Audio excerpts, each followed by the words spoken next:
नमस्कार दोस्तों, मैं आपका दोस्त आशीष शर्मा एक बार फिर से आशीष शर्मा क्लासेज में आपका बारंबार स्वागत करता हूं। इस बार इस वीडियो में मैं कक्षा 8 विषय संस्कृत चतुर्थ पाठ सदैव पुरतो निदेहि चरणम अर्थात सदैव आगे चरण बढ़ाओ, इस पाठ का हिंदी अर्थ जो है हिंदी भावार्थ है वो लेकर आपके सामने प्रस्तुत हुआ हूँ।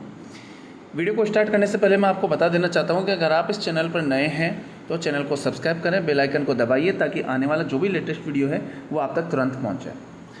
वीडियो में एक इसका हिंदी अर्थ बताने से पहले आपको एक छोटी सी चीज़ मैं बताऊंगा कि ध्यान रखिएगा कि जो भी ये श्लोक वाले पाठ हैं या जो भी पाठ 4 से 5 पाठ ऐसे हैं जिनके लेखक दे रखे हैं, आपके एबेसद में पूछता है, जैसा कि इसमें दे रखा है सदैव पुरतो निदेहि चरणम, सदैव आगे अर्थात हमेशा आगे चरण बढ़ाओ।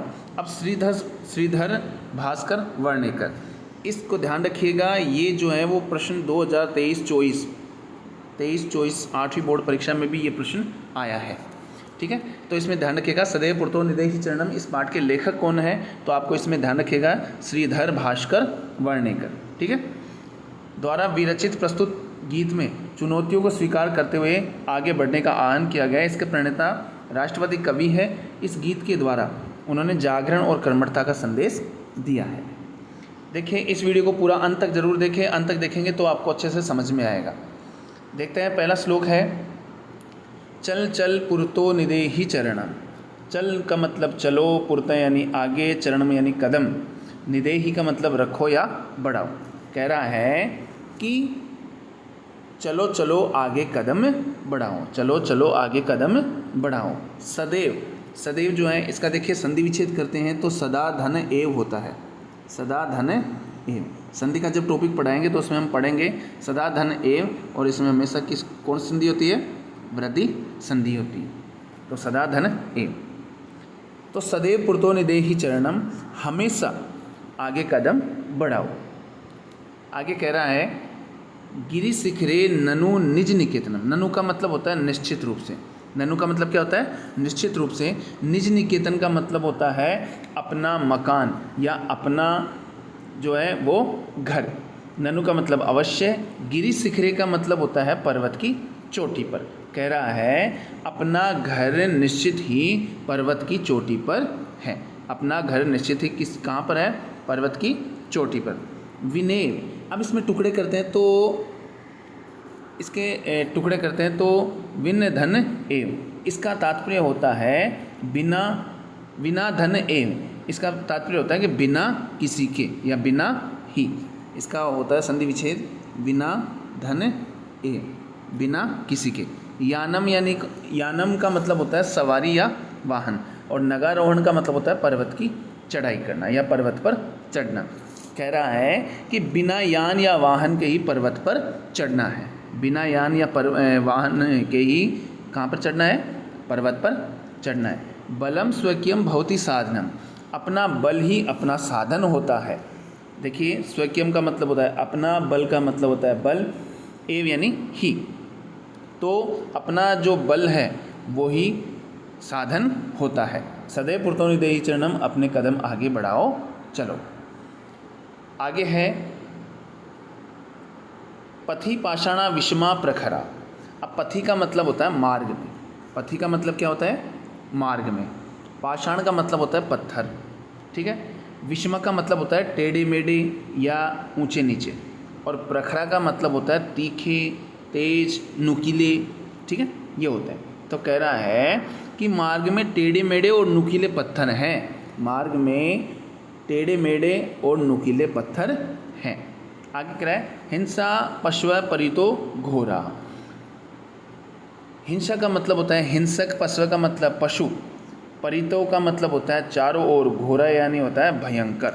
घोरा का मतलब क्या होता है? भयंकर। कह रहा है चारों ओर भयंकर और हिंसक पशु हैं, चारों ओर भयंकर और हिंसक पशु हैं। सुदुष्करम खलु यद्यपि गमनम, यद्यपि का मतलब होता है जबकि, गमनम का मतलब होता है गमन करना या जाना। कह रहा है सुदुष्कर्म का मतलब होता है अत्यधिक, ठीक है। तो कह रहा है कि यद्यपि जाना निश्चय ही अत्यधिक कठिन हो गया है, यद्यपि जाना निश्चित रूप से अत्यधिक कठिन हो गया है, फिर भी सदैव पुरतो निदेहि चरणम, फिर भी हमेशा अपने कदम आगे बढ़ाते चलो। अगला है जही ही भीतिम भज भज शक्ति। तो भीति का मतलब होता है भय या डर। जही का मतलब होता है त्याग देना या फिर छोड़ देना। शक्ति का मतलब होता है शक्ति या बल, या जिसे अपन इंग्लिश में बोलते हैं पावर, ठीक है। और भज का मतलब होता है जपना या भजना। कह रहा है कि भय को त्याग दो और शक्ति की भय को त्याग दो और शक्ति को निरंतर जो है वो जपो या याद करो। विदेही राष्ट्र तथा अनुरक्ति, और राष्ट्र में जो है वो अनुरक्ति रखो। राष्ट्र में क्या रखो? अनुरक्ति। अनुरक्ति का मतलब आप देख सकते हैं कि प्रेम, प्यार, स्नेह है। और विदेही का मतलब होता है करो। तो कह रहा है कि राष्ट्र में प्रेम करो या राष्ट्र में प्रेम रखो, ठीक है। कुरु कुरु सततम ध्येय स्मरणम, और निरंतर, सतत का मतलब होता है निरंतर, ध्येय स्मरण का मतलब होता है उद्देश्य का स्मरण। ध्येय का मतलब होता है उद्देश्य और स्मरण यानी याद। निरंतर जो है आप उद्देश्य का स्मरण करो, सदैव पुरतो निदेहि चरणम, और हमेशा ही आगे कदम बढ़ाते चलो। मैं उम्मीद करता हूँ कि आपको ये पाठ का अर्थ जो है बहुत अच्छे से समझ में आया होगा। अब हम देख लेते हैं इस पाठ के कठिन शब्दार्थ। पुरतो का मतलब होता है आगे।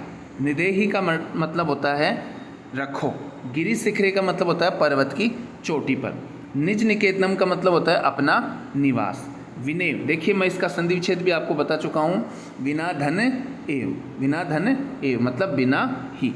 नगारोहण का संधि विच्छेद होता है नग धन आरोहण। इसमें भी जो है इसमें वृद्धि संधि है और इसमें जो है वो दीर्घ संधि है। कौन सी संधि है? दीर्घ संधि। नगारोहण का मतलब होता है पर्वत पर चढ़ना या पर्वत की चढ़ाई करना। स्वकीयम का मतलब होता है अपना। पथि का मतलब होता है रास्ता या मार्ग में। पाषाण का मतलब होता है पत्थर। पाषाण का मतलब क्या होता है? पत्थर। विषमा का मतलब होता है असामान्य। विषमा का मतलब क्या होता है? असामान्य। प्रखरा का मतलब होता है तीक्ष्ण या नुकीले। हिंसा का मतलब होता है हिंसक। परितो का मतलब होता है चारों ओर, और घोरा का मतलब होता है भयंकर या भयानक। इसी प्रकार सुदुष्करम का मतलब अत्यधिक कठिनता पूर्वक। जही का मतलब होता है छोड़ देना या फिर त्याग देना। जही का मतलब होता है छोड़ देना या फिर त्याग देना।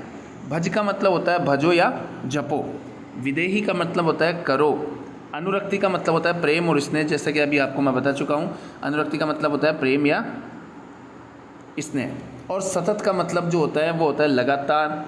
ध्येय स्मरण का मतलब होता है उद्देश्य या लक्ष्य का स्मरण। मैं उम्मीद करता हूँ कि आपको ये वीडियो बहुत ही अच्छा लगा होगा।